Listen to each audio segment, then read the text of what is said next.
बल्लारपूर शहरात एका 7 वर्षीय मुलीवर 13 मार्चला सकाळी 8 वाजता बिबट्याने हल्ला करत तिला गंभीर जखमी केल्याची घटना आज घडली असून आफरीना इक्बाल शेख असे 7 वर्षीय जखमी मुलीचे नाव आहे। तिला वैद्यकीय महाविद्यालय चंद्रपूर येथे दाखल करण्यात आले आहे। ही घटना बल्लारपूर शहरातील पंडित दीनदयाल वार्डातील बांबू डेपो परिसरात घडली असून यापूर्वी अनेकदा बिबट्याच्या हल्ल्याने नागरिक त्रस्त झाले आहे। काहींना जीव गमवावा लागला तर काही गंभीररित्या जखमी झाल्याच्या घटना घडल्या।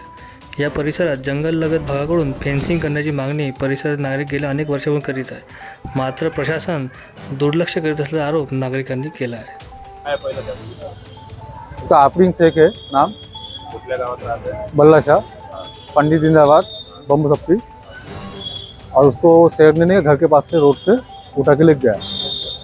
तो 8 बजे की घटना है और 8 बजे से मैं फिर उसको ढूंढ के लाया उसको।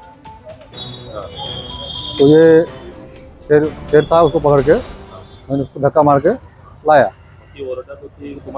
हाँ, उसको मैंने नहीं ब्लड देख के गया, ब्लड देख के गया फिर वो रोने लगी, वापस चिल्लाने की आवाज़ आई तो कूद गया मैं वापस।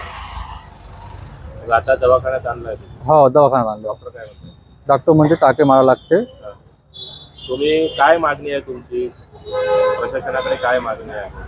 कम से कम ते भोगदान कम से कम मुलीचं व्हायला पाहिजे, भरपाई द्यायला भरपाई द्यायला पाहिजे। वन विभागाने भरपाई हाँ, भरपाई द्यायला पाहिजे। ते नेहमी अशा घटना तुमच्या परिसरात घडत आहे? हो, 4-5 झाल्या आहे। 4-5 घटना झाल्या। काय प्रशासन काय तुम्ही फेन्सिंग किंवा वॉल कंपाऊंड करायचं? हो, वॉल कंपाऊंड आणि वरचं तार मारायला जोडत आहे।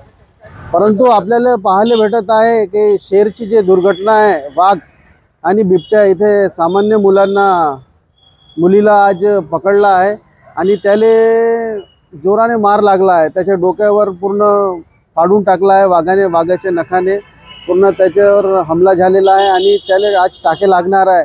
परंतु प्रशासन आणि शासन आणि लोकप्रतिनिधी कोणत्याही प्रकारचा मोठा पाऊल उचलत नाही आहे आणि यांची काळजीसाठी कोणताही प्रयत्न करून राहिले नाही आहे। परंतु त्यांना लवकरात लवकर शासनमार्फत मदत मिळाली पाहिजे आणि असे दुर्घटनावर आळा घालण्यासाठी प्रशासनाने मोठा पाऊल उचलला पाहिजे।